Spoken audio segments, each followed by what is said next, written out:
오스왈드 챔버스 주님은 나의 최고봉 10월 30 믿음이 없이는 기쁘시게 못하나니를 먼저 나누겠습니다. 상식과 상반되는 믿음은 광신입니다. 믿음에 상반되는 상식은 이성주의입니다. 믿음의 삶은 이 두 가지를 바른 관계로 인도합니다. 상식은 믿음이 아닙니다. 믿음은 상식이 아닙니다. 그 둘은 각각 자연 세계와 영적인 세계와 연결됩니다. 감정적 충동과 영감이 다른 것과 같습니다. 네, 굉장히 중요한 내용인데 굉장히 명료하게 잘 쓰신 것 같아요. 일단 이제 상식적이어야 되죠, 신앙이. 그 일반 상식과 반대되는 또 어긋나는 이제 그 자연 질서를 어긋나는 건 믿음이 아니라는 거죠. 이 과도한 신념. 믿음에 상반되는 상식은 이성주의다. 이 한 문장 한 문장이 굉장히 중요한 말이에요. 그러니까 믿음에 상반되는 상식은 이성주의다. 한국말로는 좀 어려운 것 같은데 영어로 있는지 모르겠네. 그러니까 제가 이해하기로는 이성주의는 믿음이 아닌 거예요. 그러니까 우리가 이제 그 비상식적인 행동 쪽으로 이걸 이제 보통 현대적으로 신비주의라고 많이 하죠. 그러니까 신비로운 영적인 세계가 있기 때문에 내가 그걸 경험했기 때문에 이 상식을 넘어서도 되는 경우가 간혹 있기는 있어요. 그런데 어, 신비주의가 상식과 어긋날 때는 우리는 좀 멈춰서야 될 필요가 있어요. 왜냐하면 그런 상식과 도덕을 뛰어넘을 만큼 그렇게 신앙이 성숙한 사람이 많지 않기 때문인 거죠. 그 다음에 두 번째 우리가 주의해야 될 거는 바로 저는 이제 두 번째가 더 중요하다고 여겨져요. 왜냐하면 첫 번째는 많은 사람들이 좀 아니라는 걸 알고 있어요. 그쪽으로 가는 걸 좀 두려워하기도 하고 또 이렇게 이제 광신적인 사람들은 좀 성향이 있더라고요. 그것을 원하는 그런 것들이 있어요. 현실을 도피해야 된다든지. 그리고 이제 정욕적인 거죠. 빨리 해결하기 위해서 미혹을 당하는 거. 그 다음에 그런 뭐 인간들이, 보통 사람들이 알지 못하는 그 신비로운 것을 말함으로써 자기가 좀 우월감을 느낀다든지. 그러니까 믿음하고는 아주 상관이 없는, 하지만 이런 것에 속한 사람들이 이제 이렇게 광신적인 것에 빠지고 이거를 그냥 종교적이라고 저는 말하고 싶습니다. 그렇지만 이성주의, 인간의 머리로 이해되고 합리적으로 판단이 되는 게 믿음은 또 아닌 걸 바로 아셔야 돼요. 왜 그럴까요? 그냥 쉽게 말씀드리면 여기 세 번째 문장에 보면 믿음의 삶은 이 두 가지를 바른 관계로 인도합니다. 믿음은 어떤 존재를 사랑하는 것에 기반한 행동이기 때문에 이성주의하고는 달라요. 오늘 저희가 어저께였나요? 읽는 성경에 보면은 그 예수님 앞에서 향유를 깨트린 그 마리아를 보고 제자가 야단을 쳤죠. 이걸 왜 이렇게 낭비를 하냐고. 이거를 팔아서 가난한 자들에게 나눠줬으면 더 유익하게 썼을 거라는 거죠. 근데 예수님께서 가난한 자들은 너희들과 항상 함께 있지만 나는 이제 곧 간다. 그러니까 지금 이 시츄에이션에서 예수님의 마음을 잘 이렇게 느껴지지 않는다면은 아직 그 믿음이라는 걸 잘 모르시는 거죠. 거의 모른다고 생각해요. 왜냐면 예수님이 창조의 목적이셨고 하나님은 예수님을 사랑하셔서 이 땅을 지으신 거죠. 뭐 이렇게 말하는 게 신학적으로 맞는지는 모르겠지만 예수님은 이 창조의 목적이시고 근원 되신 분이고 말씀이 육신이 되신 분이고 하나님의 영광이에요. 하나님의 형상. 인간의 눈으로 하나님이 어떤 분이신지를 보여주신 육신의 몸을 입고 하나님이 어떤 분일 거라는 것을 보여주신 그런 유일한 분이니까 우리의 경배와 사랑과 충성을 받기에 합당한 분이에요. 근데 그분을 사랑한다는 것은 나에게 가장 귀한 것을 드리고 싶은 그 사랑의 마음이 나오게 되는 거죠. 그분을 알수록. 근데 이성주의에는 사랑이 없기 때문에 요것을 이해 못하는 거예요. 굉장히 합리적이고 상식적인 거에는 사랑을 이해할 수 있는 문법이 없어요. 그러니까 많은 분들이 그 성경 내용, 이 지금 옥합을 깨뜨린 여인을 이제 읽으시면, 아, 그러게 말이야. 이렇게 귀한 걸 왜 한 번에 깨트려서 그냥 뭐 발 닦는데 한 번 사용하나? 그것이 귀하면 귀할수록, 깨트린 것이 귀할수록 그분에 대한 사랑이 깊다는 거죠. 그래서 신앙은, 어, 의미 없게 느껴지는 순교. 인간의 눈으로 봤을 때는, 너무 낭비일 것 같은 일들이 이루어지고 하나님이 그걸 허락하시는 거예요. 왜냐면 지임 엘리엇도 그 사람의 일기장을 보면 자기는 나는 오래 살고 싶다 이런 말을 쓰지 않았어요. 그러니까 우리도 뭐, 아, 나는 오래 살고 싶다 이런 말 일기에 쓰진 않죠. 그런데 그분은 오히려 빨리 죽고 싶어 했어요. 그 이유는 그 믿음을 완성한 거죠. 예수 그리스도에 대한 믿음을 신앙을 이렇게 만들어가는 거잖아요. 그리스도의 형상을. 거기서 벗어나고 싶지도 않았을 것이고, 그것을 완성시키는 예수님에 대한 사랑을 꽉 채우고 싶는 게 목적이니까, 이 땅에서 뭐 오래 살고 영광을 누리고 이런 거에는 관심이 없는 거죠. 이게 신앙의 목표예요, 사실은. 믿음을 아주 짧게라도 완성하는 거. 영원히 실제로 한 순간이라도 존재하는 거. 근데 여기에 이르는 사람이 굉장히 적죠. 왜? 믿음이 광신이거나 이성주의에 빠지는 거는 예수님을 모르는 거예요. 자기를 사랑하는 거예요. 자기를. 그래서 조금 뭐 무식하고 좀 노골적이고 이기적인 광신주의가 되는 거고 굉장히 자아가 강하고 자기 얼굴에 이렇게 수치스러운 것들을 겪고 싶지 않는 자기 얼굴을 지키는 사람은 이성주의가 되는 거죠. 그러니까 거기서 예수님 앞에서 이런 걸 왜 이렇게 깨뜨리냐. 팔아서 가난한 사람에게 줘라. 그게 굉장히 잔인한 말인 거죠. 왜냐면 그분이 우리에게 생명의 양식이 되시기 위해서 치르신 그 대가, 이 땅에 내려오셔서 하나님이시면서도 겪지 말아야 할 수많은 것을 우리 때문에 겪으시고, 저가 채찍에 맞음으로 우리가 나음을 배웠다. 우리 스스로 구원할 수 없는 모든 것을 이루시기 위해서 그냥 하나님이신 분이 하실 수 있는 최선의 선을 다 하신 분을 보고도 전혀 사랑의 마음이 움직이지 않는 거죠. 전혀 그분을 사랑하지 않는 거예요. 근데 이게 굉장히 우리가 기억해야 될 부분이에요. 왜냐 겉으로는 잘 알 수가 없잖아요. 사람의 마음이 어떤지. 근데 그분을 귀하게 여기고 그분이 우리에게 하신 은혜를 감사하는 사람은 이성주의와 강신에 빠지진 않겠죠. 은혜를 베푸는 사람이 되겠죠. 그래서 예수님이 복음이 전파되는 곳에는 이 여인을 알리라고.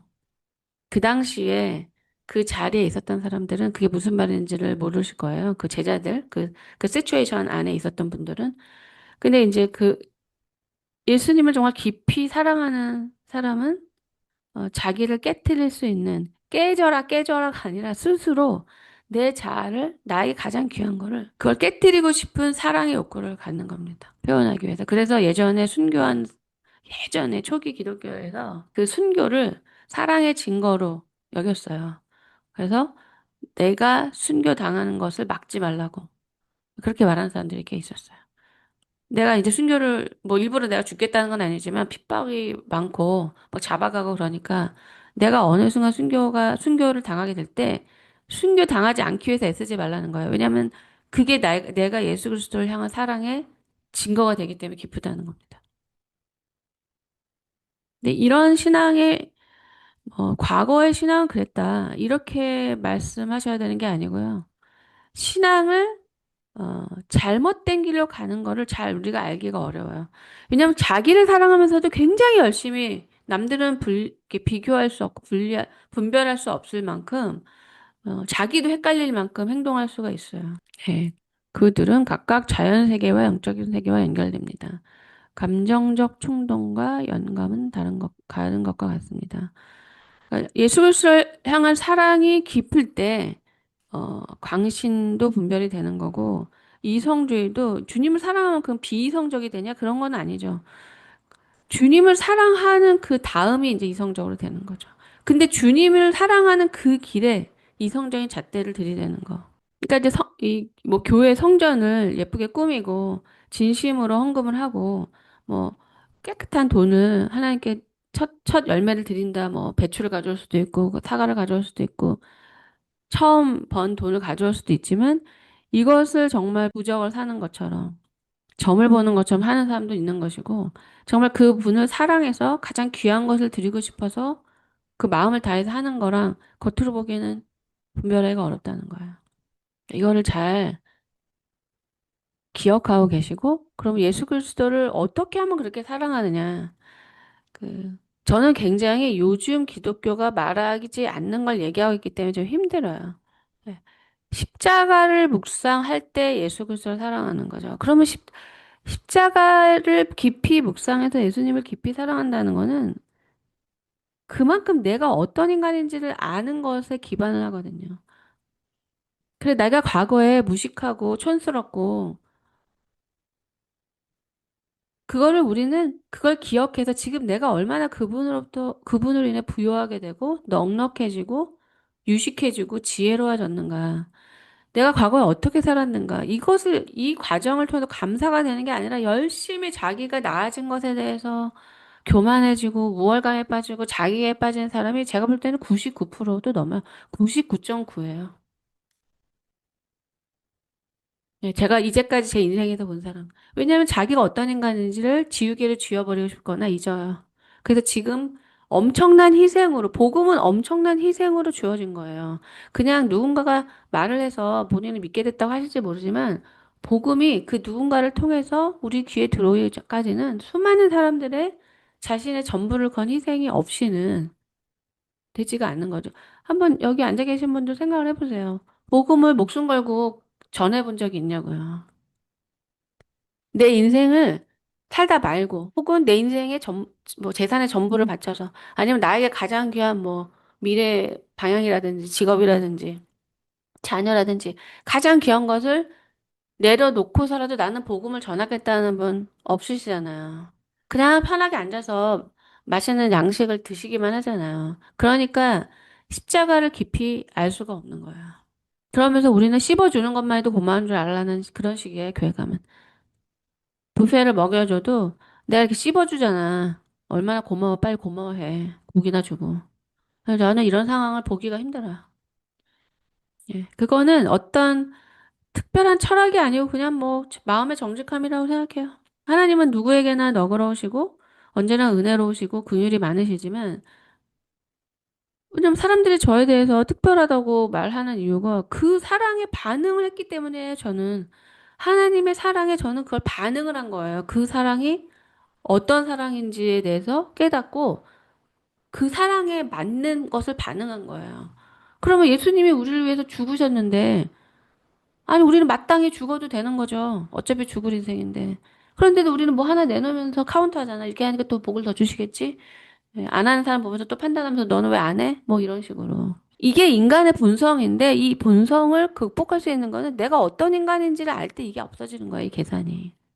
그러니까 죄인으로서 구원받은 그 사실에 대해서 별로 고마워하질 않아요. 그러니까 그 구원 이후에 변화되질 않는 거예요. 이걸 보니까. 예전에도 괜찮았고, 예수도 믿었고, 뭐 이제도 괜찮아. 근데 이렇게 계속 가시면, 출발을 안 하시는 거라고 봐요. 왜냐면 우리는 나는 이전에도 괜찮았고 지금도 괜찮아요. 근데 모든 인간은 예수님이 죽어야만 할 만큼 하나님이 가까이 하실 수 없을 만큼의 죄인이고 오직 예수님을 의지해서만 하나님께 나아갈 수 있다는 거예요. 우리가 알든 모르든. 그래서 이것이 핏값인 거예요. 네, 읽어주세요. 예수 그리스도께서 말씀하신 것은 상식이 아니라 계시입니다. 주님의 말씀은 상식이 다다를 수 없는 곳까지 닿습니다. 믿음의 실체가 현실로 드러나려면 믿음은 시험을 거쳐야 합니다. 우리가 알거니와 하나님을 사랑하는 자, 곧 그 뜻대로 부르심을 입은 자들에게는 모든 것이 합력하여 선을 이루느니라. 하나님의 섭리의 연금술은 이상적인 믿음을 변화시켜서 현실적인 실체가 되게 합니다. 믿음은 언제나 인격적인 차원에서 표현됩니다. 하나님의 전반적인 목적은 이상적인 믿음이 주의 자녀들 안에서 실제가 되는 것입니다. 네, 지금 저희가 가려고 하는 방향이죠. 이상적인 믿음, 지식의 믿음에서 실제로 이것을 가게 하는 것은 가게 할 수는 없죠. 간다는 거는 굉장히 정직한 발걸음이에요. 예, 최근에 이제 저희 공동체에서 제가 이제 헌금을 한 분이 그걸 갚으셨어요. 음. 근데 제가 이제 헌금을 할 때마다 저도 뭐 제가 주고 제가 받으면 기브앤테이크 이게 은혜가 아니잖아요. 그러니까 저는 전달자죠. 저에게 사람들이 저를 신뢰해서 저에게 맡겨진 후원금을 500만 원을 헌금했는데 그분이 저희 공동체 헌금 그거를 갚으셨어요. 근데 분명히 그분은 아실 거예요. 받을 때랑 이것을 갚을 때 마음이 얼마나 달라진다는 거. 받는 것도 기쁘죠. 기쁘게 받기를 원했어요. 부담스럽지 않게. 하지만 그것을 그 돈을 만들어서 그걸 헌금한다는 거는 갚는다는 것은 굉장히 엄숙하고 거룩한 제사행위예요. 쉽지가 않거든요. 네, 5만 원, 10만 원 저금해서 뭐 누가 큰 돈을 이렇게 뭐 큰 돈 적금도 조금씩 모은 거죠. 그러면 그걸 헌금한 사람이 어떤 돈을 냈는지를 알게 되는 거예요. 그냥 돈 많은 사람이 500억 있는 사람이 500만 원 이렇게 헌금한 게 아니라 그 돈이 이제 완성이 되는 거죠. 받을 때 그 기쁨하고는 비교할 수 없는 묵직하고 엄숙한 그 선물이 되는 거죠. 그래서 하나님은 우리한테 갚게 하시는 거예요. 그럼 우린 갚을 때 뭐 받은 게 없네, 갚았으니까? 그런 건 아니죠. 갚을 때에야 우리가 뭘 받았는지 실체를 아는 거예요. 우리는 하나님은 계속해서 자신의 전부를 주셨다고 했는데 우리는 별로 받은 게 없어 보여요. 네. 우리가 더 많이 드린 것 같아, 하나님 앞에. 그래서 갚으시라는 거예요. 다 계산해서 갚아보세요. 그럼 부자 돼요. 네. 이렇게 내가 받은 게 많구나. 근데 갚기 전에는 별로 중요하게 여기지 않았어요. 뭐 왜 더 안 주나? 왜 남만 더 주나? 이렇게 부러워만 하고 하나도 안 한 사람이 앉아가지고 부러워만 하는 거예요. 이게 갚아보면은 너무 이게 진지하기 때문에 더 기대한다는 것이 악하다는 생각을 하게 돼요. 내가 이런 식으로 5만 원, 10만 원 저금해서 갚았는데 이런 돈으로 한 헌금을 선물로 받은 건데 왜 500만 원 또 안 주나? 1000만 원 주면 안 돼? 나는 필요한데. 그 생각이 그 500이란 단어가 5만 원으로 시작하면 몇 번 얼마를 해야 되는 겁니까? 그리고 그것이 진심으로 억지로가 아니라 진심의 5만 원, 10만 원인 것이 얼마나 또 드물며 또 누군가를 신뢰해서 그렇게 크게 모은 돈을 이걸 하나님의 뜻에 따라 써달라고 아니면 당신이 쓰는 것을 내가 신뢰할 수 있으니까 이걸 좀 당신한테 헌금하고 싶다고 하는 이것이 얼마나 어려운 일인지를 그때 알 수 있는 거예요. 뭐 그냥 누가 돈 많은 사람이 줬나 보네? 나한테도 좀 콩고물 떨어졌네? 이렇게 가벼운 거예요, 받을 때는. 네, 갚으세요. 갚으면 평생 못 갚아요. 그리고 더 받으려는 생각을 안 하게 돼요. 굉장히 부요함을 느껴요. 이 세상에 없는 거기 때문에. 특히 저희 공동체는 다 갚으셔야 돼요. 정확히. 대충 말고. 저 그때 뭐, 저희 공동체에서 처음에 갚은 그 형제님은 이자율까지 다 계산해가지고 그 당시 몇 년도 이자율까지 찾아가지고, 예. 제가 그렇게 시키진 않았는데 본인이 그렇게 하더라고요. 그리스도께서 말씀하신 것은 상식이 아니라 계시입니다. 그 옥합을 깨뜨린 그 마리아 앞에서 예수님이 가난한 사람들은 너희와 항상 함께 있다. 근데 나는 곧 간다. 이것을 정확하게 이해한 사람이 몇 명이나 있을까요? 예수님도 좀 아껴서 가난한 사람한테 주세요. 이 말이 되지 않는 거예요. 왜냐하면 예수님은 하나님의 창조의 목표시라니까요. 하나님이 예수님을 너무 사랑하셔서 창조를 하셨다고 생각해 보세요. 그분이 원하는 걸 원하시는 거예요. 네가 마음대로 창조해 봐라. 아담한테 이름을 지으라고 하신 것처럼 나는 너를 너무 사랑해서 내가 창조라는 것을 이거 제가 상상하는 거예요. 너를 위해서 이 온 세상을 창조했다. 너가 기쁘게 위해서 네가 아름다운 네 눈으로 아름다운 태양을 보게 하기 위해서 또 그 모든 생명의 근원이 네가 되게 하기 위해서 그럼 우리는 그분이 존재하지 않으면 우리가 존재하지 않는 거예요. 근데 어떻게 예수님이랑 우리랑 똑같이 하냐고요. 그래서 그분은 존귀와 영광을 받기에 합당한 분이라는 거예요. 이 내용이 열리는 게 계시라는 거예요. 계시. 인간의 이성은 상식을 넘어서 지금 제가 말씀드린 이 사랑의 이 언어를 이해할 수가 없어요. 절대 이 신앙은 이해로 되는 게 아니에요. 그럼 어떻게 이 계시가 열리냐? 계속 챔버스가 말씀하시잖아요. 하나님과의 바른 관계에 있어야 돼요. 그게 한 번에 되는 게 아니에요. 우리는 어떻게 보면 하나님과의 바른 관계라는 건 하나님께 가까이랑 비슷한 거죠. 그분께 가까이 간다는 것은 내가 계속 교정받는 걸 의미해요. 계속 내가 하나님의 시각으로 바뀌고 바뀌고 바뀌는 거. 최근에 그 요나와 하나님과의 대화. 우리는 요나 같아요. 박농풀 주시면 기뻐하다가 하나님을 못 깨달으니까 그냥 저희 니누의 인간들 죽었으면 좋겠는데 왜 회개시키냐. 화가 칙칙 나 있는 그 요나를 깨닫게 하시기 위해서 박농걸 주셨는데 요나가 화를 내잖아요. 왜 나 시원하게 해준 거 없애졌냐고. 참 그러면서도 자기가 옳다고 그러잖아요, 요나가. 너가 지금 이렇게 하는 게 합당하냐. 회개해서 돌이킬 사람과 동물을 생각하면 내가 어떻게 그들을 아끼는 게 옳지 않느냐. 또 요나는 계속 씩씩거렸어요. 이 관점에서 요나가 하나님이 하시는 이 말씀에 동의할 수 있는 마음 상태로 오는 것이 바른 마음인 거죠. 근데 어떤 사람은 이렇게 대화를 하기까지는 그러니까 우리는 어떻게 선지자가 저런 식으로 말할 수 있는가? 저런 식으로 말할 수 있을 것 같아요, 저는. 네. 왜냐면 인간이 극복할 수 없는 관계도 있거든요. 사랑할 수 없는. 너무나 이제 자기가 이제 뭐 피해를 당해서. 하지만 순종한 거잖아요, 어쨌든. 마음으로는 아니어도. 하나님이 하지만 마음으로 동의를 일으키기 위해서 설득하시는 거잖아요. 근데 많은 분들은 하나님하고 대화도 안 해요. 자기 인생이 왜 삐뚤어져 있는지를 모르고 계속 박넝쿨 없어진 요나처럼 저쪽 처박혀 앉아가지고 신경질 내고 있는 인생이 훨씬 많고 대화까지 한다는 것은 그래도 관계라고 있다는 거. 들을 귀가 있으니까 하나님이 하시는 말씀이 들리는 거죠. 그래서 주님이랑 대화도 하는 거죠. 옳다, 옳지 않다 이런 말이란.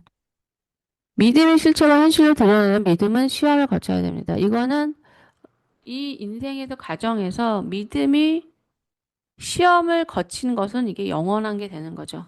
왜냐하면 이게 진짜가 된 거니까. 그러니까 우리가 생각하는 대로 마음대로 믿어서 되는 게 아니라는 거예요. 이렇게 아무리 제가 어릴 때부터 말씀을 드려도 전 이걸 분명히 알았거든요. 그러니까 저는 계속 그분께 나를 맞추기 위해서 힘들었다는 거예요. 편하지가 않았어요. 그분의 기준에 나를 맞추는 거는. 그런데 뭐 아무리 교회를 다녀도 안 맞추잖아요. 자기 고집대로 막 살잖아요. 맘대로. 뭐 맘대로 사는 건 상관이 없는데 그걸 하나님이 인정해 줄 리는 없다는 거예요. 이게 하나님의 엄유하심인 걸 몰라요. 뭐 대충 되겠지 뭐. 그래도 열심을 봐주겠지. 제가 지난번에도 말씀드렸잖아요. 하나님은 영이시기 때문에 우리가 그분의 기준과 뜻을 이 신앙생활을 가는 데서 가장 중요한 것은 하나님의 관점과 기준이에요. 그걸 알려고 안 하고 아무리 열심히 해도 소용이 없어요. 그래서 종교적인 사람은 기독교인 되기가 어려워요. 왜냐하면 종교적인 사람은 자기 열심이 굉장히 많고 듣지도 않아요. 근데 교회에서 하나님 그거 인정 안 해준다니까 그래 그럼 난 종교로 남겠다. 그렇게 내 열심을 안 알아주는 하나님을 안 믿고 난 그냥 딴 종교에 가겠다. 이렇게 되는 거죠. 믿음은 시험을 거치면 하나님이 우리 인생에 얼마나 많은 간섭과 개입과 불편함을 주시겠습니까?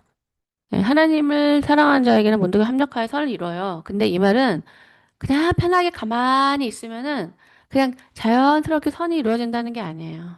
굉장히 치열하고 어떻게 보면 좀 격하기도 하고 도전적이고 도발적이고 적극적으로 살 때 튕겨나가기도 하고 찔리기도 하고 부딪히기도 하지만 하나님은 그것을 다 그 모든 씨름과 싸움들을 편하게 만들어 가신다는 거지.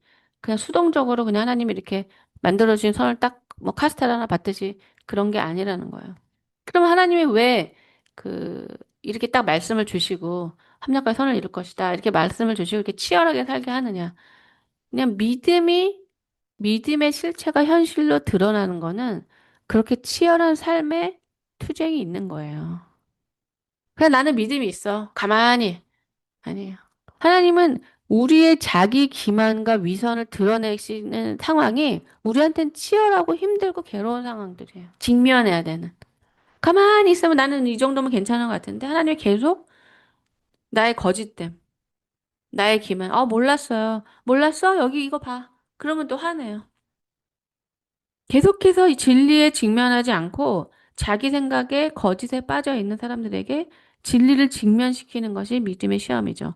그러면 우리의 인간의 한계가 있기 때문에 테스트 보니까 뭐 30점이에요. 이럴 수도 있지만 시험을 안 보는 사람들이 있어요. 그게 거짓 믿음이라는 거예요. 시험을 볼 기회를 박탈당하죠. 왜냐면 딱 보니까 힘드니까 피하고. 아, 요건 내 지혜로 하면 되겠네. 일로 가버리고. 믿음이 없는 거죠.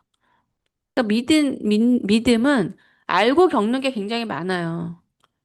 아, 이걸 내가 이렇게 하면은 이렇게 겪을 거니까 하나님을 안 믿으면 다른 길로 갈 것이 예전 같으면 뻔한데 그렇게 안 가는 거예요. 왜냐하면 그냥 직진이 믿음의 삶이기 때문에.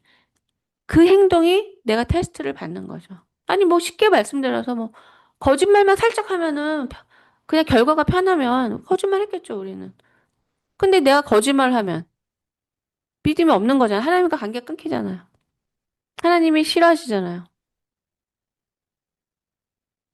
하나님의 섭리의 연금술은 이상적인 믿음을 변화시켜 현실적인 실제가 되게 합니다. 이상적인 믿음이 바로 이성주의예요. 사람들이 공부만 하고 딱상 공만 독로만 하고 자신 안에 손톱만큼도 사랑이 없고 이기심에 쩔어져 있고 정욕의 노예라는 사실을 절대로 인정하지 않아요.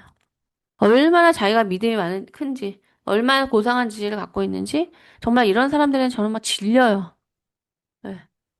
이게 그냥 뭐 평신도들만 그런 게 아니에요. 정말 훌륭하다고 하는 분들이 남들이 듣고 싶어 하지도 않는데 이게 믿음이라고 하면서 복잡한 그냥 지식과 예, 다 쓸데없는 걸 하고 있죠. 이상적인 믿음이 그렇게 고상한 것이 실체가 되면 좋죠. 근데 실체는 하나도 없는데 이상만 있어요. 지식만. 그건 안 되잖아요. 믿음은 언제나 인격적인 차원에서 표현됩니다. 네, 지식은 인격이 아니에요. 지식은 교만하게 하고 사랑은 덕을 세워나니. 지적인 사람이 있죠. 뭐 지성과 영성이라고 할 때 지성 지적인 능력이 있는 사람이 영적인 경우는 거의 드물고요. 드물어요. 이런 사람은. 지성과 영성이 겸비한 사람은 아브라함 칼퍼 같은 정도? 그분은 지성과 영성. 이 지성은 이 세상의 언어로도 복음을 설명낼 수 있는 탁월한 지식이 있는 분이고 오스왈드 챔버스 같은 분은 굉장히 영성을 가진 분이죠. 네. 네, 이분은 굉장히 영성적인 분이에요. 지적인 분이라기보다는 제 생각에. 근데 이거는 이 사람의 능력이라기보다 그만큼 이게 굉장히 깊고 넓기 때문에 한 사람이 그렇게 많은 걸 소유할 수가 없는 거죠. 오히려 영성을 가진다는 거는 정직한 신앙의 걸음을 가서 그 영성이라는 것은 신앙의 삶을 살았기 때문에 말할 수 있는 게 영성이에요. 지식은 공부함으로써 얻을 수 있는 거고. 그렇지만 지식은 있는데 영성은 없다. 그 사람은 믿음의 실체가 없는 거라고 봐야죠. 네, 인격적인 차원에서 표현되는 것은 지식이 아니어야 되죠. 뭐 관계에서 나오는 예의, 지혜, 또 배려 이런 어떤 성품적인 것이 인격적 차원에서 나오는 거죠. 또 뭐 진리를 진실하게 말한다 이런 것도 인격적인 표현에서죠. 네, 읽어주세요. 하나님께서는 상식적인 삶의 모든 영역에서 주님의 진리를 계시하십니다. 따라서 우리는 우리가 믿는 하나님을 실질적인 삶 가운데 증거할 수 있습니다. 그 방법이 믿음입니다. 믿음은 언제나 예수 그리스도를 최우선에 두는 놀랍도록 활동적인 원칙입니다. 주님, 주께서는 이러저러하게 말씀하셨는데 제게는 이해가 되지 않습니다. 그러나 당신의 말씀에 의지하여 나가겠습니다. 머릿속의 믿음을 인격적 소유로 바꾸려면 가끔이 아니라 항상 현실 속에서 싸워 이겨야 합니다.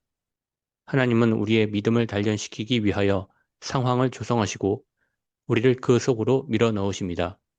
그러면 믿음의 속성은 믿음의 대상인 주 예수 그리스도를 삶 가운데서 실제로 드러냅니다. 네, 이게 정말 오늘 이 내용을 한 시간, 두 시간 얘기해도 부족할 듯한 내용이에요. 하나님께서는 상식적인 삶의 모든 영역에서 주님의 진리를 계시하십니다. 그러니까 이게 참 어려운 게 왜 이게 믿음이 지식이 아니냐. 믿음은 관계 속에서만 이해되는 그 사랑의 언어거든요. 태도나 어떤 뭐 말일 수도 있지만 지식은 그렇게 많이 필요하지 않죠. 제가 선생님으로서 뭐 학생을 가르친다면 좋은 지식이 필요하겠지만 그 지식이 신앙은 믿음으로써 삶에서 표현돼야 되는 거니까 뭐 국어, 영어, 수학 이런 거는 아닌 거죠. 그런데 인격적 관계를 잘 못하는 그런 것에 관심이 없는 사람들이 이렇게 이성에 파묻혀요. 그냥 관계하는 법을 모르니까 힘들고 뭔지도 모르겠고. 그러니까 이게 인간은 굉장히 예민하기 때문에 그 경계선이라는 걸 우리가 제가 말씀드렸잖아요. 그게 육체적 경계선도 있는 거죠. 어떤 사람, 어떤 모르는 이성이 한 1미터 정도 거리에 있어야 되는데 그 사람이 나한테 한 10cm 정도로 가까이 오면 불편함을 느끼는 거죠. 제 몸을 터치하지 않아도. 모르는 사람이니까. 너무 가까이, 이런 것도 경계선인 거죠. 그리고 이제 어떤 지식도 아주 민감한데, 우리가 남에게 선택의 자유를 내 뜻이 있어도 선택의 자유를 줘야 되죠. 선택의 자유를 주면서 또 내 뜻대로 움직이게 하는 거는 조정이고. 그다음에 우리가 또 하나, 제가 정말 좀 싫어하는 부분이고, 나누고 싶은 게 뭐냐면, 너무 우리 남에게 관심이 많아요. 왜 남이 뭐 하고, 어디 가고, 뭘 먹는데 그렇게 관심이 많아요? 그게 친밀할 때는 뭐 나누는 것으로 좋죠. 그런데 이 나눔이 그 당사자가 나누고 싶어서 나눠야지 캐물으면은. 그거는 경계선 침해가 되는 거예요. 나는 10개 중에서 한 8개만 말하고 싶은데, 그럼 9개는 어떻게 됐고, 10번은 어떻게 됐어? 이거는 너무 노출이 심한 거죠. 근데 이게 사람마다 경계선이 다 다른 거예요. 이게 예의라는 거예요. 내가 알고 싶은데, 그 상대가 말하고 싶은 만큼 말하게 하는 게 아니고, 6개 정도만 말하고 싶은데, 뭐 이유는 자기 마음이죠. 왜 6개 말하고 싶은지. 그 정도도 있는 거죠. 아주 친한 사람한테 깊이 말하고 싶은 거랑, 그 친밀함의 정도에 따라서 말하고 싶은 게 다른 거는 그 사람의 자유잖아요. 근데 너는 저 사람한테는 10개 말해놓고 왜 나한테 3개만 말해? 4개는 어떻게 해서 5개, 6개, 7개, 10개? 이러면 침해받는 느낌이 들어요. 공격당하는 느낌이 든다는 거죠. 그럼 이 사람은 이걸 왜 물어보냐고요. 다 이게 사랑의 언어가 자기 호기심을 그냥 충족시키는 거죠. 관계는 이렇게 예민해요. 왜 제가 이런 것까지 말씀드리냐? 주님의 관계는 더 예민해요. 주님과의 관계는 더 예민해요. 왜냐면 그분은 왕이시기 때문에. 제가 요즘에 느끼는 거, 제가 이제 이 길로 오면서 저도 배워가면서 느끼는 게 너무 예수님을 함부로 여긴다는 거예요. 그러니까 지금 제가 호기심 말씀드렸잖아요. 뭐, 남이 뭐 어디 가서 마켓에 가서 어느 음식점에서 무엇을 누구와 몇 시에 언제 어디서 무엇을 어떻게 이것을 다 왜 물어보고 싶을까요? 이게 호기심과 궁금함이잖아요. 근데 우리가 주님 앞에 이렇게 아무리 물어도 계시가 안 열려요. 묻는다고 답해 주시는 게 아니거든요. 계시는 관계적인 열쇠인 거예요. 이거를 사람하고도 배워야죠. 그러니까 이런 거는 부부 간의 관계가 다른 거고, 친구와의 관계가 다른 거고, 아니, 아무리 친해도 부부 간의 관계를 친구가 다 할 필요는 없는 거잖아요. 이런 어떤 경계선들이 아주 복잡하게 거미줄처럼 꼬여 있는데 이것을 조금만 잘 모르면은 상대는 불쾌감을 느껴요. 그러면 우리가 나는 되게 친한 줄 알았는데 이렇게 말씀하시는 게 안 돼요. 왜냐면 우리는 굉장히 이런 것들이 잘못돼 있어서 주님과의 관계가 막혀요. 그분을 왕이라고 하면서 내주도적으로 막 주님을 막 흔들면서 왜 안 하냐고 요나처럼 따지고 그래서 관계가 안 돼요. 그래서 외적인 눈에 보이는 사람들과의 관계를 사랑의 언어로 질서 정연하게 해내는 것들을 배워야 돼요. 우리가 정욕적인 것을 다루는 것처럼. 그게 인간의 깊이잖아요. 사람의 깊이. 요즘에는 뭐 별로 없지만요. 머릿속의 믿음을 인격적 소유로 바꾸려면 가끔이 아니라 현실 속에 싸워 얘기합니다. 여기 지금 이 문장에서 제일 중요한 거는 이걸 들으면 내가 뭐 노력할 게 더 많아지는 느낌이 좀 들죠? 뭐 모르는 게 많은 것 같고 이거 다 어떻게 해? 아주 간단한 하나가 있어요. 그 제가 영국에 다녔던 그 학교에서 학장님이 쓰신 책. 이게 정말 너무나 중요한 문장이지만 너무나 소수의 사람들만 알고 있는 예수를 위해 살지 말고 예수가 사시게 하라. 예수가 네 안에 사시게 하라. 그러니까 이게 우리가 다 예수를 위해 살려고 발버둥 치면서 믿음이 안 되는 것들이에요. 인간이 아, 그래? 그럼 내가 예의가 없고 고상해져야겠네? 이런 노력을 하는 게 아니에요. 제가 이거를 그 형제한테 많이 얘기했죠. 노숙자가 아무리 그 노숙자의 아이덴티티로 젠틀한들 헌옷을 한 번 더 빠른 정도일까요? 그러니까 주님이 내 안에 사시게 한다는 것은 내가 어떤 인간인지를 깨달아야 돼요. 내가 하면 내 기준 정도밖에 안 된다는 거, 죄인의 기준밖에 안 된다는 거. 굉장히 편협하고 경험도 없는 그냥 그 수준 이상을 알 수 없다는 거. 하나님의 기준은 난 모르겠고, 그렇게 위대하고 존귀하고 사람들이 보고 바라보고 따를 만큼 하려면 정말 난 예수님이 내 안에 사시지 않으면 안 된다는 이런 깨달음이 없이 예수를 위해서 너무 열심히 살아서 예수님은 그냥 떠나실 지경이 됐어요. 왜? 예수님이 내 안에 오시라고 해놓고 내가 예수님을 위해서 되지도 않은 걸 사는 거죠. 그러니까 예수님은 모욕당하시는 거죠, 그게.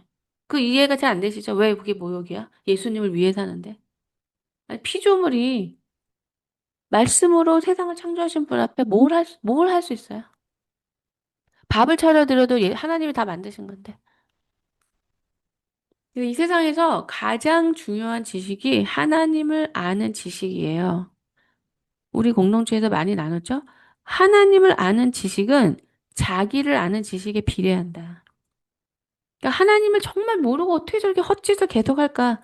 그만큼 자기를 잘 모르는 거예요. 내가 어떤 인간이고 뭘 할 수 있는 거, 뭘 할 수 없는지를 모르고 계속 그냥 막 가지고 넌 할 수 있어, 할 수 있어. 주님 안에서는 넌 할 수 있어. 할 수 있어가 아니에요, 이거는. 이게 굉장히 신비로운 거죠. 우리는 그분이 하실 수 있는 걸 믿을 수 있는 거. 신앙은 믿음이 중요하지 내가 할 수 있는 게 중요하지 않아. 그러니까 좌절이나 절망이라는 건 교만인 거예요. 아니, 주님이 하실 수 있는데 내가 왜 좌절하냐고요. 언제 주님이 너는 왜 수학이 30점이냐고 했냐고요. 내가 네 안에서 살면 내가 살아야 100점이라고 하는데 괜히 자기가 계속 해가지고 10점, 20점 맞아놓고 하나님이 나를 책망하는 것처럼 공부 못하니까 더 열심히 해야지. 또 저쪽에 처박혀서 또 자기가. 그러니까 이 굉장히 중요한 원리인데 이것을 깨달은 분들은 이거를 알리기 위해서 전부를 던진 거예요. 그 케이파노리의 그 설립자분. 뭐 키엘케고르는 말할 것도 없죠. 키엘케고르는 예수가 내 안에 사시게 하라의 그 아주 핵심이죠. 핵심. 그분은 완전히 자신의 삶을 말씀 안으로 들어가는 그 코어로 들어가는 삶을 살았기 때문에 그분의 책을 읽으시면 그냥 그게 딱 보여요. 뭐 이게 무슨 말인가 이게 아니고 그냥 이해가 쫙 됩니다. 하나님은 우리의 믿음을 단련시키기 위해 상황을 조성하시고 그 속으로 밀어 넣으시죠. 여기 보면 밀어 넣으신다잖아요. 그럼 우리가 원하지 않는 거죠. 우리는 겪고 싶지 않는 거예요. 그래서 우리는 상황에서 살짝 피해가지고 하나님이 우리를 단련시키기 위한 상황에서 벗어나가지고 자기 의에 빠져서 또 하는 거예요. 그래서 하나님이 우리에게 허락하신 상황은 결코 편안하지 않아요. 처음에는, 아, 어떻게 이렇게 계속 사나. 너무 힘들다.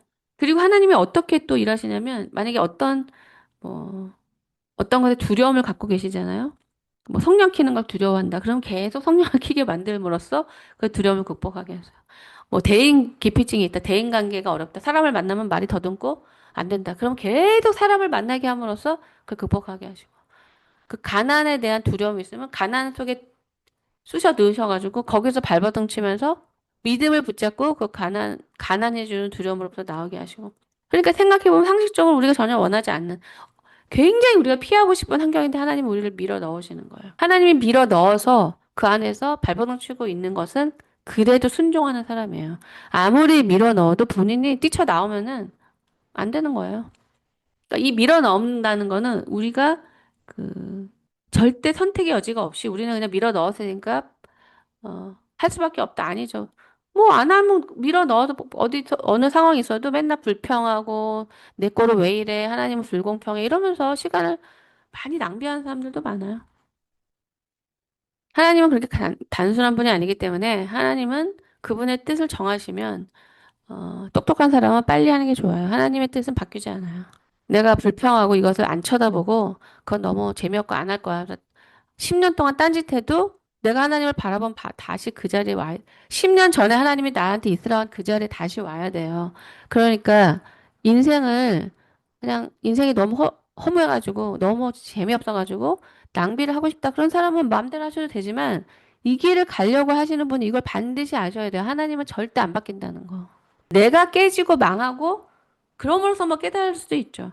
근데 하나님의 뜻을 가볍게 여기시거나 그분의 뜻을 막 이렇게 플러스 마이너스로 덧붙이는 거는 어, 뭐 인생을 그냥 고스란히 낭비하신다고 보시면 됩니다. 왜냐하면 그 자체가 우리가 하나님을 모르는 거예요. 하나님 예수님이 이러셨잖아요. 이 세상은 없어져도 내 말은 없어지지 않는다고. 예수님을 알기까지는 하나님은 단지 추상적인 존재입니다. 하나님을 향한 믿음을 가질 수 없습니다.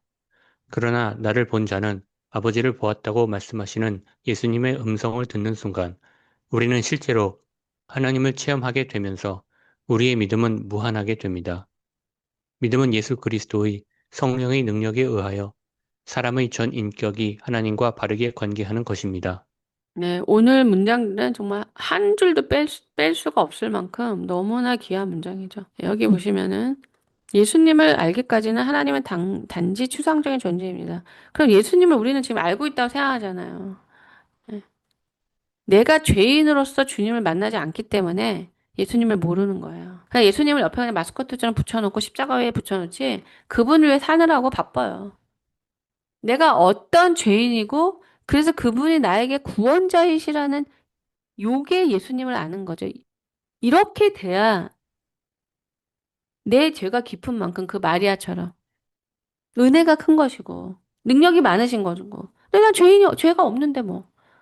내가 죄가 없으면 주님이 나한테 해주신 것이 하나도 의미가 없는 거고 그분이 구원자일 필요가 없는 거고 그냥 뭐 이제 저희 십자가 위에 이렇게 올려 계신 그런 분으로밖에 안 되는 거죠. 추상적인 존재라고 하잖아요. 그러면 예수님을 놔두고 내가 막 열심히 하려고 하는 것 자체가 죄인이 아닌 거예요. 그리고 또 이걸 왜 하냐? 메이크업 하려고 하는 거죠. 뭐 과거의 나의 죄를 메이크업 하려고. 이것도 가만히 들어보면 좋은 것 같아요. 아, 내가 예전에 막 살았으니까 좀 열심히 살아서 하나님을 기쁘게 해드려야지. 근데 이게 뭐 모르는 오만인데 우리의 죄는 메이크업이 안 돼요. 주홍같이 붉은 죄는 예수의 피로만 씻겨지고 우리는 이것을 믿고 감사해서 그분을 사랑할 뿐이지 절대 메이크업이라는 자체가 내 열심으로 그러면 십자가를 대체할 수 있다는 말이니까. 또 이렇게 말하죠. 아니, 그건 아니고 너무 감사해서 열심히 하겠다고. 그런데 그렇게 열심히 하는 사람이 이성주의로 빠져가지고 왜 예수님 앞에서 옥합을 깨뜨리냐고. 그분에 대한 사랑이 없으니까 이런 말이 다 아주 합당하게 나오는 거예요. 그 사람한테는.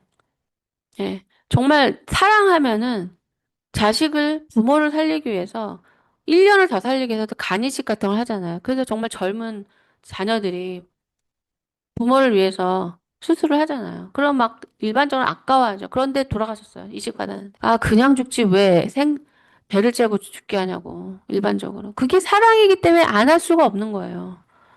죽어가는 모습을 볼 수가 없는 거예요. 이식을 하면 반드시 산다가 아니어도 할 수밖에 없는 거죠. 아, 이식을 하면 뭐 3개월 산다. 아유, 그건 너무 효율적이지 않아. 그냥 죽으세요. 이렇게 말이 안 되는 게 이 관계적 사랑이라는 거야. 이식을 해서 성공을 못할지라도 수술을 할 수밖에 없는 게 특히 부모라면은 본인이 너무 괴로우니까. 예, 예수님을 본 자는 아버지를 보았다고 말씀하시는데 예, 예수님의 음성을 듣는 순간 우리는 실제로 하나님을 체험하게 되면서 우리의 믿음은 무한하게 됩니다. 지금 이 네 문장이 굉장히 중요해요. 이 네 문장이 안 열리시는 분들이 많아요. 그거는 하나님이 말씀하신 그 법대로 우리가 걸어가야 할 그 순서대로 가지 않는 것이고 자기 스스로 열심을 내는 것이고 결코 신앙은 절대 열심이 아니에요. 뭘 해야 되는지 모르겠다 그러면 그냥 기도를 하세요. 들으세요. 뭘 해야 되는지부터. 왜냐하면 그분이 내가 하나님 앞에 합당해야 계시가 열리는 거예요. 하나님의 마음에. 그래서 내가 뭘 잘못했는지도 보이는 거예요. 근데 그걸 안 한다? 관계할 마음이 없는 거죠. 그냥 자기 좋아서 하는 거죠. 예수님의 음성을 듣는 순간 우리가 실제로 하나님을 체험하게 된다. 그러니까 하나님을 알 수 있는 열쇠는 100% 예수 그리스도와의 관계가 열리느냐 안 열리느냐고 이것이 안 되면 믿음도 없는 거예요. 뭘 믿어요? 믿음이 뭔데요?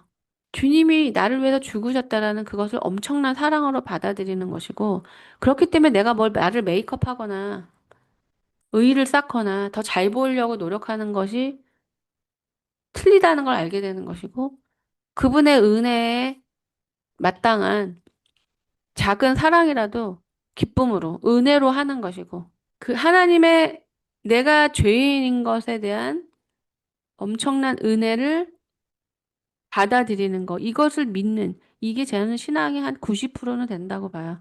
키에르케고르도 이걸 말했어요. 이것이 안 돼요. 믿지를 못하거나, 내가 죄인이 아니거나. 내가 죄가 너무 많으면 믿을 수가 없는, 이렇게 엄청난 죄를 어떻게 용서했다는 게 잘 안 믿어지는 거? 아니면 내가 하나님 앞에 나아가기에 괜찮은 사람으로 착각하면서 죄인이 아닌 채로 나아가거나. 죽을 죄인인데 엄청난 은혜를 받고 그 사랑에 감동하고 마음을 열어서 하나님과 동행하는 걸 선택하는 사람이 많다면 왜 저한테 와서 이런 얘기를 듣고 계시겠어요? 그런 분들이 너무 없기 때문에 지금 제 얘기를 듣고 계시는 거잖아요. 믿음은 예수 그리스도의 성령의 능력에 의하여 한 사람의 전인격이 하나님과 바르게 관계하는 거라. 믿음은 그리스도 성령의 능력에 의해서 사람이 인격적으로 바뀌는 게 아니라 하나님이랑 바르게 관계하는 사람이 되는 게 믿음이라는 거예요. 예, 이 네 문장을 잘 묵상해 보시기 바라겠습니다.